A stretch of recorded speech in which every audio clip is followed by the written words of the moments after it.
The term smart contract sounds rather geeky and confusing, but smart contracts are fairly straightforward to understand if explained the right way.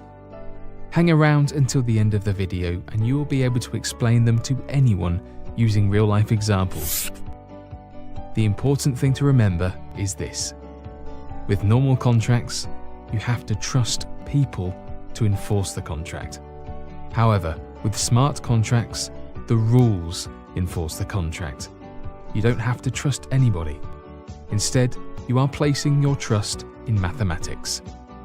The word smart simply means the rules are executed automatically. We will elaborate on this later using a real-life example. To understand how smart contracts work, we are going to use examples of both normal contracts and smart contracts. By normal contracts, we mean the contracts that are part of everyday life. For example, real estate contracts, insurance contracts, employment contracts, etc. We will then compare how the normal contract is different from a smart contract using the same real-life example. First, let's look at how a normal contract works using a travel insurance contract as an example. Ben lives in Chicago, where the winters are cold, dark, and windy, and books a week's holiday in Miami, Florida. However, 1 week before he is due to leave, he sees on the TV news that a hurricane might hit Miami the week he is on holiday there. Worried, he goes online and buys some travel insurance from a well-known travel agency. The insurance contract covers natural disasters like hurricanes. Due to the possible hurricane, the contract is quite expensive at $250. But if the hurricane ruins his trip, he will be able to claim back the cost of his holiday. At least that is what the contract says. Unfortunately for Ben, the hurricane does strike Miami, and he spends 3 days inside his hotel watching rain roll down the window.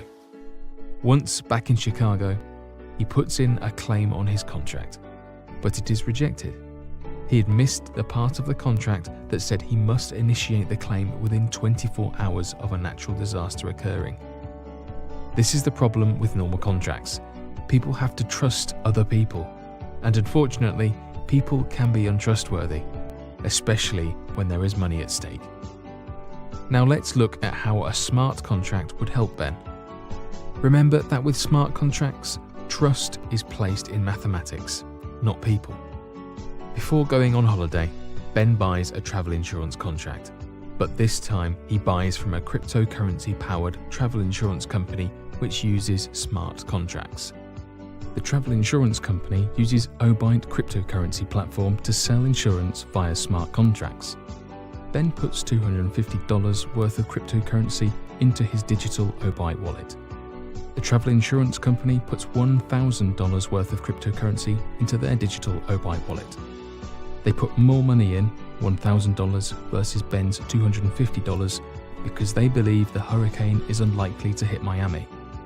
The smart contract states that if there is more than 1.5 centimeters of rain recorded and sustained wind speeds of at least 74 miles an hour for 1 minute in Miami for any 24-hour period during the dates of Ben's holiday, he will be paid $1,000 of cryptocurrency. The money will be made available to Ben inside his digital Obyte wallet without anybody making a decision. On the other side, this means that if there is less than 1.5 centimeters of rain and there are not sustained wind speeds of 74 miles per hour or greater recorded in Miami in any 24-hour period during the dates of Ben's holiday, the insurance company will be allowed to take Ben's $250 of cryptocurrency.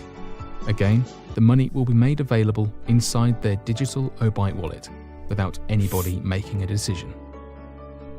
Unlike a normal contract, this contract is using rules and a data source, which feeds into the Obyte distributed ledger to decide on whether the contract is enforced.